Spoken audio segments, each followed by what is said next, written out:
This is TWiT. Are you interested in Steve Jobs memorabilia? Some of it's a little weird.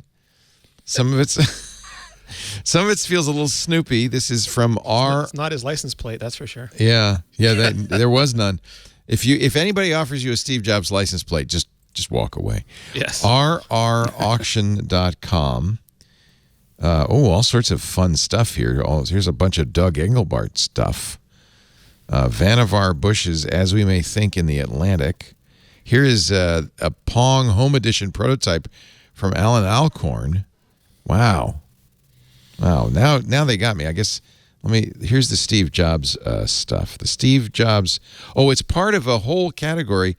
The Steve Jobs Revolution, Engelbart, Atari, and Apple, all in one. Let me find the Steve Jobs lot. There's 18 items in the Steve Jobs lot. Alan Alcorn's Apple II computer. Steve Jobs' assigned 1971 high school yearbook. Steve wrote, "When this you see, remember me. Little else I can say. Remember me as you may. Steve Jobs." Okay. Currently at 1,000. Couplet. Even then, he was a maverick. Even then. Did you see the Super Bowl ad making fun of the Here's to the Crazy Ones? Have you seen that? We don't get American Super Bowl ads. Oh, wait a minute. Okay. It's called Here's to the Lazy Ones. If only there was a YouTube. And it's I'll find it for you. It's from a company called Cutwater Spirits. I could play a little bit of an ad. Who would take it down for an ad? We've actually noticed that none of the Super Bowl ads are getting pulled down from the. Yeah. Everyone is making the top 10 of this and top 10 of that. Here, I'm sure they're all getting tracked. This is the tribute to the Here's to the Crazy Ones. Here's to the lazy ones, the renegades, the outliers, the unsung geniuses, the ones who live life differently, working smarter, not harder. You can make fun of them or ignore them, but the one thing you can't do is disagree with them, because they reach better results with less effort. It's pretty funny, isn't it? The human race in new ways. You got to see the video because they're doing all these lazy things. And while some may see them as the lazy ones, we see pioneers. Because the ones who make the most of their time are the ones who are ahead of it. Cutwater. Bar quality cocktails in a can. Get Dreyfus for this? I'm sure they could have got Dreyfus for this. You get cocktails in a can. Why would you make a cocktail when you could be lazy? I think that's brilliant. And I don't know. I guess it's parody, right? I don't think Apple. The only thing they could have done better if they'd gotten Richard Dreyfuss to voice it, then that would have really A+ if they'd just done that. I'm Dreyfus. I was in Jaws.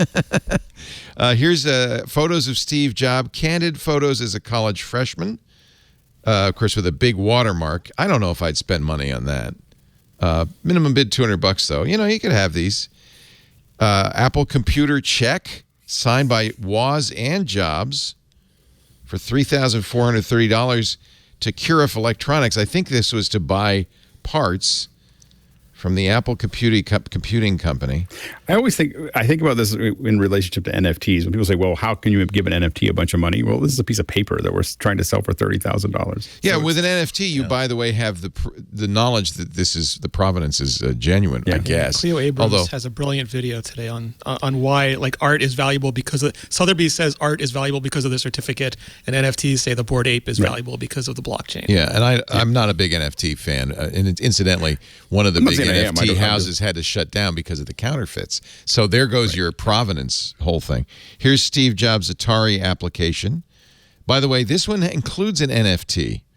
So you get both, and that's why it's $20,000. Here's a Steve Jobs business card, Vice President of Operations from 1978.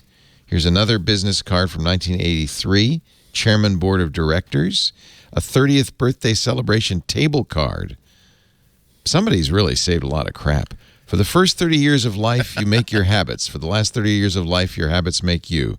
You've helped me acquire my habits, good and bad. Thank you for joining me tonight to celebrate 30 more years of living with them. And there's his bow tie as the trademark. That's kind of cool. See, that's the universal law. If you save crap long enough, it becomes culture, and then becomes collectible, and then it becomes currency. Yeah, save it. By the way, this My mom auction never ends. bought that as a kid. Yeah, she threw it all out. All your baseball cards, she threw them out. No, when I said, "Mom, come on, this is treasure," she's like, "Clean up your room." It's treasure. It's going to be interesting that he said for the next 30 years, like for the first 30 years, this is the next 30 years you have it. And he said, normally you would say, wow, that's really depressing that you'd say you're only going to live another 30 years, but he didn't live another 30 years. He didn't get the whole 26. 30. Yeah. He also stopped wearing bow ties, so. Exactly. I was going to say that was the one narrow slice of history in which you can iconify Steve Jobs with a bow tie. Yeah. Yeah. Then it became the turtleneck because there's too much trouble to sign bow ties. There you go. I think we get the benefit of this just by browsing the catalog. That's all I really need. Exactly. My thing was less about provenance with NFTs and more of the absurdity of collectibles. Yeah, in general. I'm just not a big you'd have to be a big fan. I mean, good. I have Steve original. Jobs' 1971 high school yearbook. What am I going to do with that? I don't even want my high school yearbook. Right. So, yeah. Well, this is going to become more significant in like 50 years, 100 years, because there are people that think of every violinist who has like an autograph whatever by Jascha Heifetz in their violin case.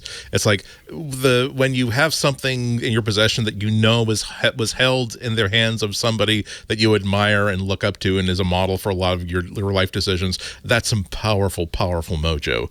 And so that's I cannot imagine something that is as trivial as a numeric keypad for Mac 120, Mac 512 becoming that kind of a touchstone for anything.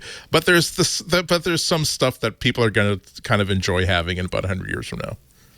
Bob Marley special edition iPod Classic. Again, $1,000. Someone has already bid for it. Okay, if you enjoy it, that's great. Yeah. No, I'm sorry. I'll just close off by saying that I have, like, within reach right now, I have a set of Twiggy drives pulled from original Lisa that I intend to. It's one of the happiest things I own. I will probably have it until I die, and no one will want it after I go. But it's like whenever I look at it, I think about engineering, I think about hubris, I think about lawsuits, I think about so much that's involved in computer history, and so this is why you can't. People will find their own relationship to physical, tangible objects that other people won't be able to understand. Here's a letter. Actually, the provenance of this one's kind of interesting. This is a letter Steve wrote to a kid. It's being sold by Mark Miller, who's a former executive vice president and general manager of Hearst Magazines. He says, in 1982, I was at a charity dinner 3 years after I purchased the first Apple II computer to use at Hearst Magazines. I met and sat with a young fellow named Steve Jobs. We talked about how his company's computer with a Hercules board boosting memory allowed me to ultimately reshape and optimize my analytical approach to the future. At that dinner, I asked Steve to write a message to my son, Brian, about what he might expect in the future. He said, sure, pulled out a scrap of paper from his pocket, started to write this note. He asked what his name was. I said, Brian, and he's 6 years old. He immediately switched from script to printing so Brian could read his note better. In its simplicity, Steve was envisioning email and a very different future than that of the early 1980s. It is kind of cool. He switched from handwriting to block printing. That's pretty cool. Steve Jobs. And the note reads, when I was 6 years old, we didn't have computers. You're lucky. Keep learning about computers and how they're going to help us communicate with each other. You are our future Steve Jobs. That's a current bid $10,000. P.S. Don't hire John Scully to do anything. He will screw you over and kick you out of the thing you love yourself. That wasn't to happen for another 7 years. So. He doesn't know that yet. He doesn't know it yet. Anyway, that's at RR Auctions, or auctionsingular.com.